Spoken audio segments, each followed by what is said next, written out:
Hello! Reflections on time. It's good to be back after a few weeks away from home and from this newsletter.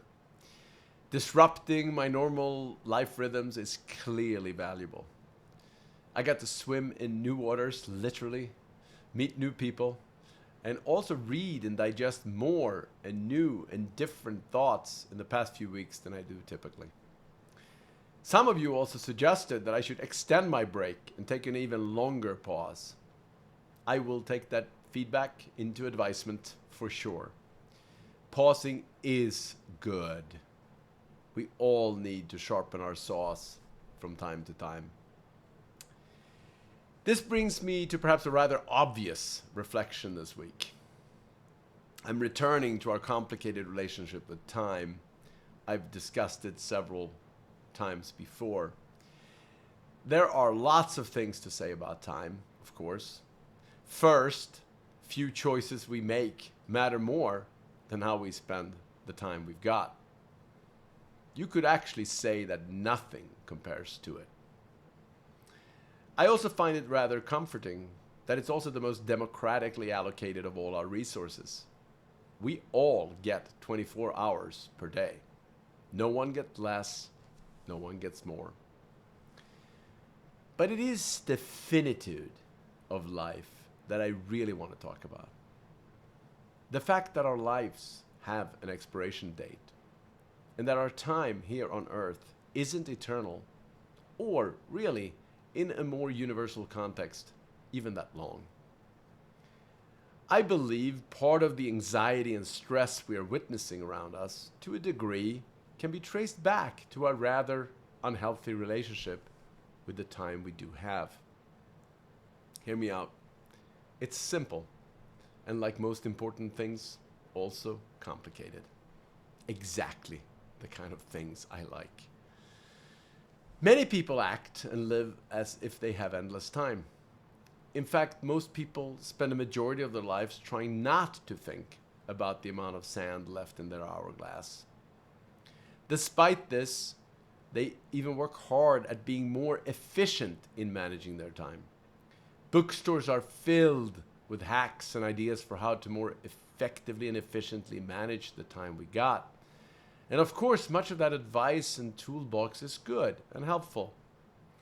Technology is also doing its part by reminding us what we spend time on, what we should spend more time on, and it offers all sorts of beeps and sounds and notifications and alerts when we're off our schedule or when there might be something more worth attending to.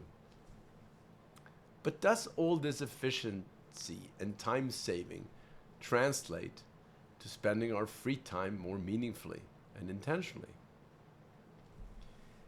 Obviously, none of us have endless time. I'd leave for another day, whether that's good or bad.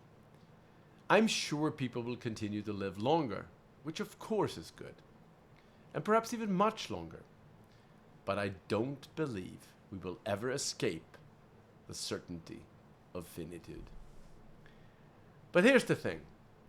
The available choices for how we could spend our time have also grown exponentially in the last number of decades. And so have our sentiments of anxiety, FOMO, fear of missing out, and this somewhat exhausting sense of never really feeling that you're caught up. Embracing brutal facts is often the starting point of an entirely new mindset. While staring your own mortality in your face can be stressful to some, I find it helpful. Since I know I can't escape it, I'd rather make sure I don't regret my choices when the time comes.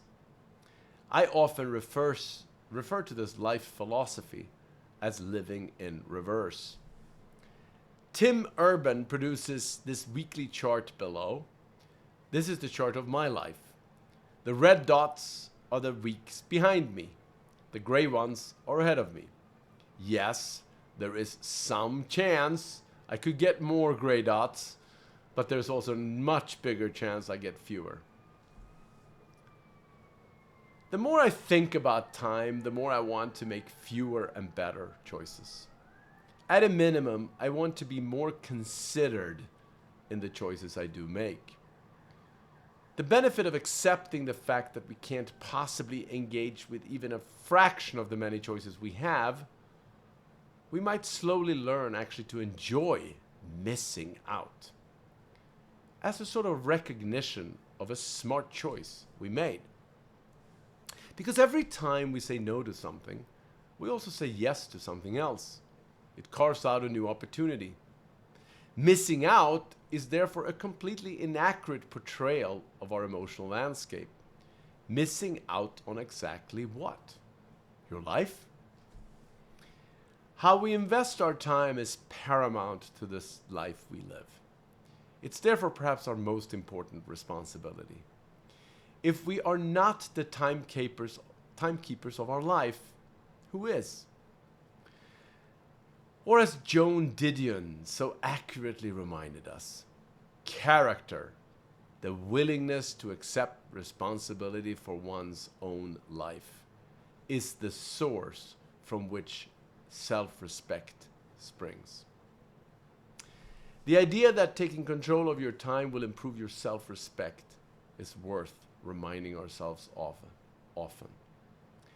As many of you know, I need a lot of help here, so please help me. I truly only want to spend time with people that matter and on things that matter. That's it. And less time on everything else. There are, of course, a myriad of resources on this topic, but I want to stay on the theme of not bombarding you with choices. Here is a link to Tim Urban's chart on weeks. And thanks to Sam Harris, you can also enjoy Oliver Burkeman's free lessons on time that have been released as part of the Waking Up app. You can access them in the link I posted. And if you want more, you have to subscribe to Waking Up, which I completely advise you to. It's an awesome resource. And finally, I'm also linking to a thought-provoking article this week by the Oxford philosopher William MacAskill around the case for long-termism, which puts our time on Earth in a very different context. It's worth reading. Have a great week.